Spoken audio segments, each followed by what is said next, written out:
বিপুলীকৃতবৈভব গৌরভুবং ভুবনেষু বিকীর্তিতা গৌরদয়ং বিপুলীকৃতবৈভব গৌরভুবং ভুবনেষু বিকীর্তিতা গৌরদয়ং দয়নীয়গণার্পিত গৌরপদং দয়নীয়গণার্পিত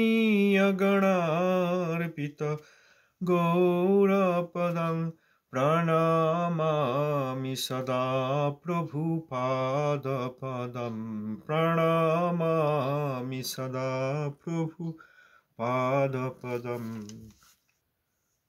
পুতাবধূতা ব্রজশীর্ষরত্নং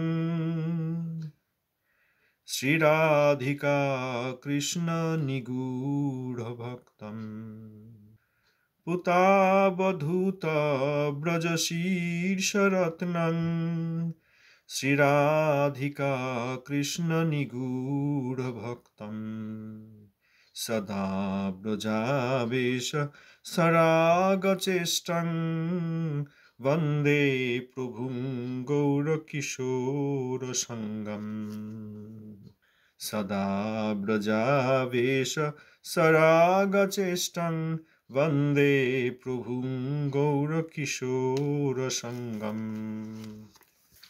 মাদ্রিক বন্ধু শ্রী সরস্বতী পারিষদ শিশল গুরু মহারাজ কি জয়।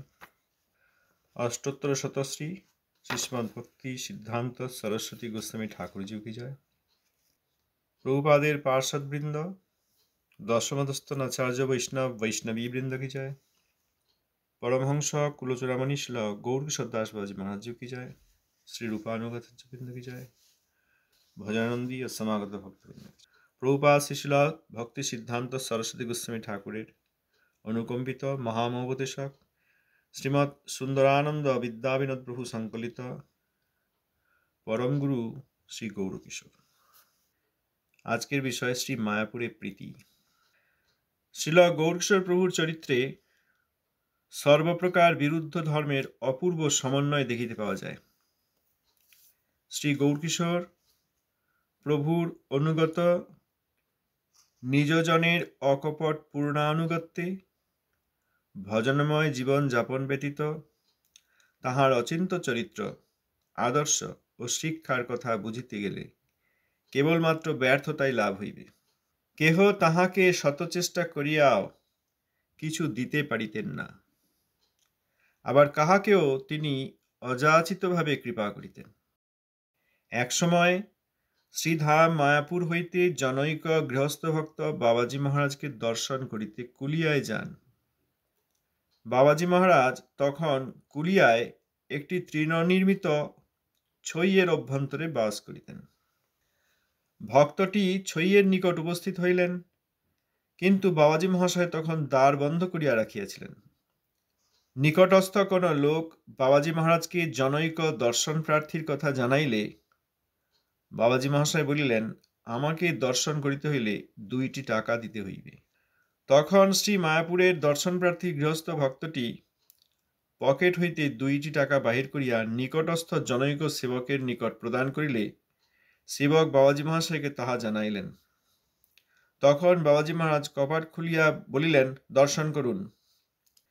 দর্শনার্থ আগত গৃহস্থ ভক্তটি কিয়দ্দূরে থাকিয়া দণ্ডবৎ প্রণাম করিলেন, কিন্তু বাবাজি মহাশয় স্বেচ্ছায় উক্ত ব্যক্তির হাতে 2টি হাত দিয়া অত্যন্ত আদরের সহিত বলিলেন, আপনি আমার মহাপ্রভুর জন্মস্থান শ্রী মায়াপুর হইতে আসিয়াছেন। মহাপ্রভুই আপনাকে আমার নিকট পাঠাইয়া দিয়েছেন, তবে আমি মহাপ্রভুর নিকটেই আপনার জন্য 2-4টি কথা বলিব। মহাপ্রভু এ কাঙালের কথা অবশ্যই শুনিবেন।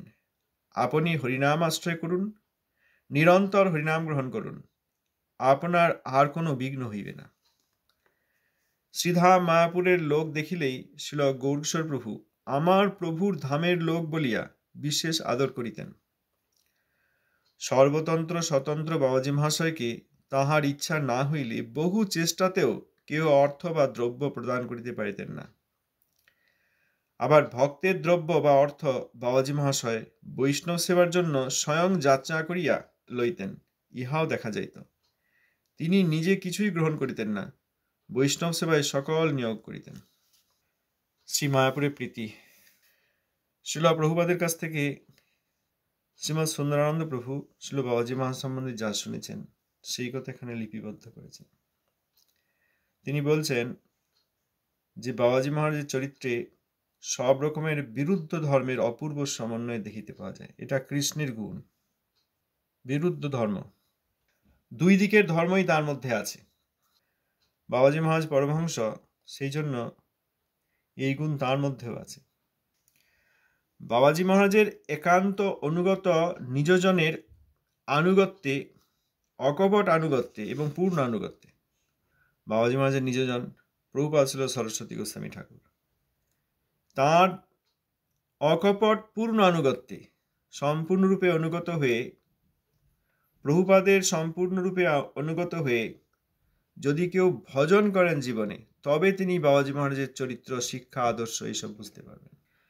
বিরুদ্ধ ধর্মের উদাহরণ দিচ্ছেন। বাবাজি মহারাজকে কেউ যদি কিছু দিতে চান, বহু প্রকারে চেষ্টা করেও, শত চেষ্টা করেও বাবাজি মহারাজকে দিতে পারেন না। আবার কাউকে অযাচিতভাবে, না চাইতেই, অতি স্বাভাবিক সহজভাবে তিনি কৃপা করতেন। তো কারোর কাছে কিছু নিতে চাইছেন না, বহু চেষ্টা করেও বাবাজি মহারাজকে কিছু দেওয়া যাচ্ছে না। আবার কারোর ক্ষেত্রে বাবাজি মহারাজ অযাচিত কৃপা করছেন। কেউ শত চেষ্টায় কৃপা পাচ্ছে না, আবার কেউ অতি সহজেই কৃপা পাচ্ছেন। এটা বিরুদ্ধ ধর্ম হলো। উদাহরণ দিচ্ছেন যে এক সময় শ্রীধাম মায়াপুর থেকে একজন গৃহস্থ ভক্ত বাবাজি মহারাজকে দর্শন করতে আসেন কুলিয়ায়, অর্থাৎ শহর নবদ্বীপ বর্তমানে। বাবাজি মহারাজ তখন কুলিয়াতে একটি তৃণনির্মিত ছইয়ের ভিতরে বাস করতেন। শ্রী মায়াপুর থেকে আসা সেই গৃহস্থ ভক্ত যখন সেই ছইয়ের কাছে আসলেন, তখন বাবাজি মহারাজের ছইয়ের যে দরজা সেটি বন্ধ করা ছিল। ছইটি বন্ধ আছে, উনি বাবাজি মহারাজকে দর্শন করতে চান। তখন সেইখানে ছিলেন এমন একজন ভক্ত, বাবাজি মহারাজকে বললেন যে একজন দর্শন প্রার্থী আপনার কাছে এসেছেন, তিনি আপনার দর্শন চান। সেইটি শুনে বাবাজি মহারাজ ভিতর থেকে বললেন, আমাকে দর্শন করতে গেলে 2 টাকা দিতে হবে। কেউ বহু কিছু দিয়েও বাবাজি মহারাজকে দিতে পারছেন না, আর এখানে বলেন দেখতে এসছে, ঠিক আছে আমাকে 2 টাকা দিতে হবে, তবেই দর্শন পাবে। কেউ শত চেষ্টা করেও দিতে পারেন না, বাবাজি মহারাজকে এটা করে দিই, ওটা করে দিই, কিছুতেই দিতে পারেন, কিছুতেই নেন না। আবার কারো কাছে অযাচিতভাবে বলে দিচ্ছে। বাবাজি মহারাজ বললেন, আমাকে দর্শন করিতে হইলে 2টি টাকা দিতে হইবে। পরমহংস বাবাজি মহারাজের এরকমই ব্যবহার। তখন শ্রী মায়াপুর থেকে আসা সেই গৃহস্থ ভক্ত দর্শন প্রার্থী, তিনি পকেট থেকে 2টি টাকা বের করে ওই নিকটস্থ জন, যিনি বলে দিলেন বাবাজি মহারাজকে যে একজন দর্শন করতে এসছেন, সেই ব্যক্তিকে সেই 2 টাকা দিলেন। ওই নিকটস্থ সেবক যখন বললেন যে ইনি দিয়েছেন, তখন বাবাজি মহারাজ দরজা খুলে দিয়ে বললেন, দর্শন করুন। দর্শনার্থ আগত সেই গৃহস্থ ভক্ত একটু দূরে থেকে বাবাজি মহারাজকে দণ্ডবত প্রণাম করলেন। তখন বাবাজি মহারাজ তাকে স্পর্শ করলেন। স্বেচ্ছায় উক্ত ব্যক্তির হাতে 2টি হাত দেওয়া অত্যন্ত আদরের সঙ্গে বললেন। বাবাজি মহারাজ তো কাউকে স্পর্শই করেন না, ইনি তো দূর থেকে প্রণাম করলেন। বাবাজি মহারাজ স্বেচ্ছায় নিজের থেকে এসে তাঁর হাত 2টি ধরে, হাতে বাবাজি মহারাজের 2টি হাত দিয়ে অত্যন্ত আদরের সঙ্গে বললেন, আপনি আমার মহাপ্রভুর জন্মস্থান শ্রী মায়াপুর হইতে আসিয়াছেন। মহাপ্রভুই আপনাকে আমার নিকট পাঠিয়ে দিয়েছেন, তবে আমি মহাপ্রভুর নিকটেই আপনার জন্য 2-4টি কথা বলিব। যাকে বাবাজি মহারাজ কাউকে তো স্পর্শ দেওয়া দূরের কথা, দর্শনও দেন না, ইনাকে স্পর্শ দিলেন তার অপ্রাকৃত অঙ্গে, তার 2টি হাতে হাত ধরে, মানে অতি প্রিয়তার সঙ্গে। এখানে বাবাজি মহারাজ তার হাতে হাত দিয়ে বললেন, আপনি আমার মহাপ্রভুর জন্মস্থান শ্রী মায়াপুর থেকে এসেছেন, মহাপ্রভুই আপনাকে পাঠিয়েছেন আমার নিকট, তবে আমি মহাপ্রভুর কাছেই আপনার জন্য 2-4টি কথা বলবো। অর্থাৎ মহাপ্রভু তাঁর কাছে রয়েছেন, সেই জন্যই বলছেন।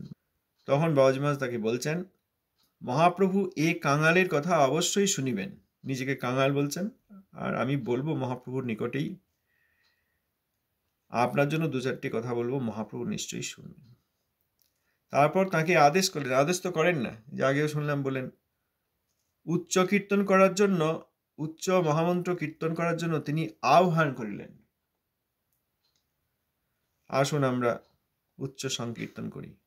করুন বলেন না, আদেশ সাধারণত করেন না। এখানে এনাকে বললেন আদেশ, আপনি হরিনাম আশ্রয় করুন, আপনি হরিনাম আশ্রয় করুন। তাহলে যে বাবাজি মহারাজ আদেশ করেন না সাধারণত, তিনি এনাকে প্রীতি ভরে আদেশ করে বললেন আপনি হরিনাম আশ্রয় করুন। এখন এইরকম পরমহংস মহাবৈষ্ণব যখন আদেশ করেন, তার আদেশের একটা বিরাট শক্তি থাকে। সেই শক্তির কৃপাটি তিনি এনাকে দিলেন। আরও বললেন নিরন্তর হরিনাম গ্রহণ করুন, আপনি হরিনাম আশ্রয় করুন, অর্থাৎ হরিনামকেই একমাত্র আশ্রয় করুন, নিরন্তর হরিনাম করুন, আপনার আর কোনো বিঘ্ন হইবে না। বাবাজি মহারাজ যদি বলেন আপনার আর কোনো বিঘ্ন হবে না হরিনাম আশ্রয় এবং হরিনাম গ্রহণে, অতএব তাঁর শুদ্ধ নাম হবে, তখন থেকেই হবে। এই কৃপা সকলকে করেন না। অনেকে চাইছেন, সেবা করতে চাইছেন, দিতে চাইছেন, আদেশ চাইছেন, দর্শন করতে চাইছেন, দিচ্ছেন না বাবাজি মহারাজ।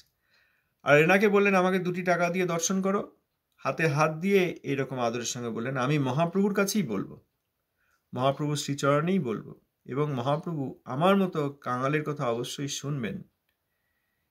এই কথা বলে তিনি বললেন আপনি হরিনাম আশ্রয় করুন, নিরন্তর হরিনাম গ্রহণ করুন, সর্বদা হরিনাম করুন, আপনার আর কোনো বিঘ্ন হইবে না।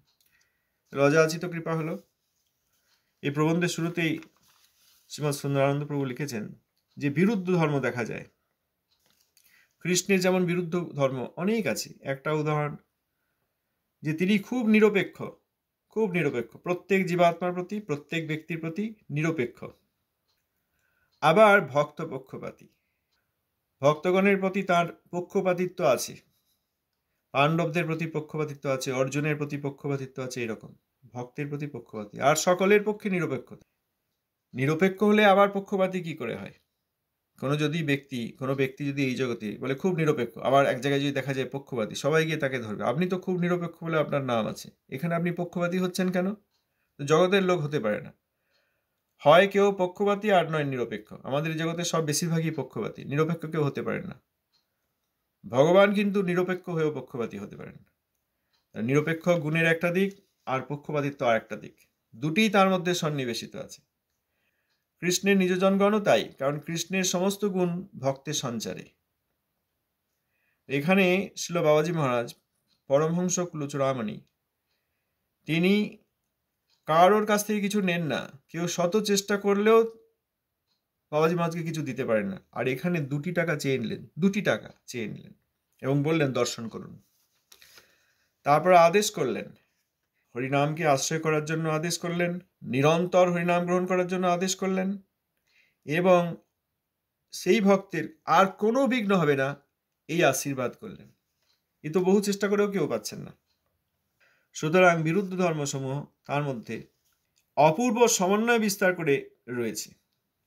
বিরুদ্ধ ধর্ম থাকতে গেলে সমন্বয় তো হতে হবে না। বিরুদ্ধ মানে একটা পজিটিভ, একটা নেগেটিভ, একটা বাঁ দিকে, একটা ডান দিকে, একটা একরকম আর একটা একরকম। দুটোকে এক জায়গায় রাখা যায়? দুটোকে এক জায়গায় রাখা যায় না। কিন্তু বাবাজি মহারাজের মধ্যে এই বিরুদ্ধ ধর্মসমূহ তাদের অপূর্ব সমন্বয় দেখতে পাওয়া যায়, এখানে তাই হলো। এরপর শ্রীমৎ সুন্দরানন্দ প্রভু লিখছেন শ্রীধাম মায়াপুরের লোক দেখলেই শ্রীল বাবাজি মহারাজ আমার প্রভুর ধামের লোক এই বলে বিশেষ আদর করতেন। এই আমাদের ছিল ভক্তি প্রজ্ঞান কেশব গোস্বামী মহারাজ, এনাদের কাছ থেকে যেসব কথা আমরা দেখেছি, শুনেছি, লিখিত রূপে রয়েছে, সেখানে ছিল কেশব গোস্বামী মহারাজ বলছেন যে বাবাজি মহারাজ সাধারণত কাউকে দেখাই দিতেন না, কথাই বলতেন না, দরজা বন্ধ করে রেখে দিতেন। আজকে যেমন শুনলাম এরকমই ছইয়ের দরজা বন্ধ করা আছে, তৃণ নির্মিত ছোট্ট ছই, ভজনের স্থান, তার আবার দরজা বন্ধ করা আছে, ও দেখা দেবেন না। তা যখন এই শ্রীল কেশব গোস্বামী মহারাজ আদি প্রভুপাদের শিষ্যগণ কেউ দেখা করতে যেতেন, আমি শ্রীল সরস্বতী ঠাকুরের শিষ্য এই বললেই মহানন্দে দরজা খুলে দিতেন। সর্বতন্ত্র স্বতন্ত্র বাবাজি মহাশয়কে তাহার ইচ্ছা না হইলে বহু চেষ্টাতেও কেহ অর্থ বা দ্রব্য প্রদান করতে পারতেন না। সর্বতন্ত্র স্বতন্ত্র, তিনি কারোর অধীন নন, সব রকম দিক থেকে তিনি স্বতন্ত্র, স্বাধীন, ভজনানন্দী, একমাত্র মহাপ্রভুর অনুগত, মহাপ্রভুর সেবক। অতএব সে এহেন বাবাজি মহারাজ তাঁর যদি ইচ্ছা না হতো তাহলে অনেক চেষ্টা করেও কেউ কোনো জিনিস বা কোনো অর্থ, টাকা পয়সা বা কোনো জিনিস, সেবার জিনিস কিছুতেই দিতে পারতেন না, নিতেনই না। আবার ভক্তের দ্রব্য বা অর্থ বাবাজি মহাশয় বৈষ্ণব সেবার জন্য স্বয়ং যাত্রা করিয়া লইতেন, নিজে চেয়ে নিতেন। যারা ভক্ত তিনি তো, তার অন্তর্দৃষ্টি আছে, দেখলেই বুঝতে পারতেন কে শুদ্ধ ভক্ত আর কে শুদ্ধ ভক্ত নয়। না দেখলেও বুঝতে পারতেন যে কার মধ্যে কপটতা আছে, কার মধ্যে সরলতা আছে। না দেখেও তো বুঝতে, বহু দূর থেকেও তো বলে দিতেন। বহু দূরের ব্যক্তি কে অসৎসঙ্গ করছে, কে অবৈধ সঙ্গ করছে, এসব দেখে বলে দিতেন, এই মুখ গোস্বামী খুব বাইরে খুব ঢং ছিল, কিন্তু আজকে তো এই অবৈধ সঙ্গ করছে, তো দূর থেকেই তো বলতেন। অতএব তিনি তো আত্মদর্শী, অতএব তিনি বুঝতে পারতেন কে ভক্ত আর কে অভক্ত। তিনি বুঝতে পারতেন কে কপটতা করে কিছু দিতে এসছে সুনামের জন্য, কারণ বাবাজি মহারাজকে দিতে এলে তিনি যদি নেন বড় সুনাম হবে, আর কে প্রকৃতই ভক্ত আন্তরিকভাবে দিতে এসছে বুঝতে পারতেন। তো সর্বতন্ত্র স্বতন্ত্র বাবাজি মহারাজ, তাকে অনেকেই বহু চেষ্টা করেও কিছুই দিতে পারতেন না। আবার ভক্ত যাদের হৃদয় সরল, যারা প্রকৃত অর্থেই শুদ্ধ ভক্তি চান, সেরকম ব্যক্তির কাছ থেকে চেয়ে নিতেন। স্বয়ং যাত্রা করিয়া লইতেন মানে চেয়ে নিতেন, দিন। এই যে এখানে বললেন আমাকে দর্শন করতে গেলে 2 টাকা দিতে হবে। নিজে তো গঙ্গায় ভিজিয়ে চাল পান সিদ্ধ না করে, আবার কখনো গঙ্গার পলি খেয়ে থাকেন। অতএব তিনি তো চাইবেনই না তার জন্য কিছু। তিনি 2 টাকাও যে চাইলেন, শ্রীধাম মায়াপুরের ভক্ত বলে, শ্রীধাম মায়াপুরের ভক্ত বলে তিনি চাইলেন আদর করে, কৃপা করে। এইটিও তিনি বৈষ্ণব সেবায় লাগান, বৈষ্ণব সেবায় যুক্ত করেন। এখানে বলছেন আবার ভক্তের দ্রব্য বা অর্থ বাবাজি মহাশয় বৈষ্ণব সেবার জন্য স্বয়ং যাত্রা করিয়া লইতেন, ইহাও দেখা যাইত। তিনি নিজে কিছুই গ্রহণ করিতেন না, বৈষ্ণব সেবায় সকল নিয়োগ করিতেন, নিজের জন্য কিছু নিতেন না। যা আসতো যা দিতেন কেউ, তিনি যদি সরলমতি হন, সত্যিই ভক্তির জন্য তার আগ্রহ থাকে, তার কাছ থেকে নিয়ে সেইটি বৈষ্ণব সেবায় নিযুক্ত করতেন। এই কথা প্রভুপাদ শ্রী হরিকথামৃতে বলেছেন যে বাবাজি মহারাজ কারো কিছু নিতেন না, আবার কখনো বাইরের লোকের সামনে অর্থের জন্য খুব ব্যস্ত এরকম দেখাতেন, তাহলে সাধারণ লোক ভুল বুঝবে, তাদেরকে কপট ব্যক্তিদের তিনি বঞ্চনা করবেন। সবাই মহাবৈষ্ণবগণ কপট ব্যক্তিকে বঞ্চনা করেন। প্রভুপাদ স্বয়ং বলেছেন সেখানে যে তিনি এমনি তো কিছু নিতেন না, আবার কখনো কখনো কোনো কোনো লোকের সামনে এই অর্থাদি আবার সব খুব গুছিয়ে রাখতেন, কোথায় গেল কোথায় হারিয়ে গেল এরকম দেখাতেন, যাতে কপট ব্যক্তিরা দেখে ও বাবাজি মহারাজ আবার এরকম এত মহাবৈষ্ণব শুনেছিলাম, তিনি আবার অর্থের জন্য এত লালায়িত হচ্ছেন কেন, কোথায় কে কি দিয়েছে সেগুলো কোথায় পাওয়া যাচ্ছে না খুঁজে রেখে দিই, খুঁটে গিট দিয়ে রেখে দিয়ে এরকম করছেন কেন, এই বলে তিনি কপট ব্যক্তিদের বঞ্চনা করতেন। বাবাজি মহারাজের পুত্রচরিত অতি সুন্দর। শ্রী মায়াপুরে প্রীতি প্রবন্ধের শীর্ষ শ্রী মায়াপুরে প্রীতি, অর্থাৎ যেহেতু মহাপ্রভুর জন্মস্থান শ্রী মায়াপুর থেকে এসছেন, সেই হেতু সেই গৃহস্থ ভক্তকে তিনি অনেক কৃপা করলেন, স্পর্শ দিলেন, হাতে হাত রে উক্ত ব্যক্তির হাতে 2টি হাত দিয়া অত্যন্ত আদরের সহিত বলিলেন, দান সাগর পত্র ভৈষ্ণবী পাশেন বৈষ্ণব। ধন্যবাদ।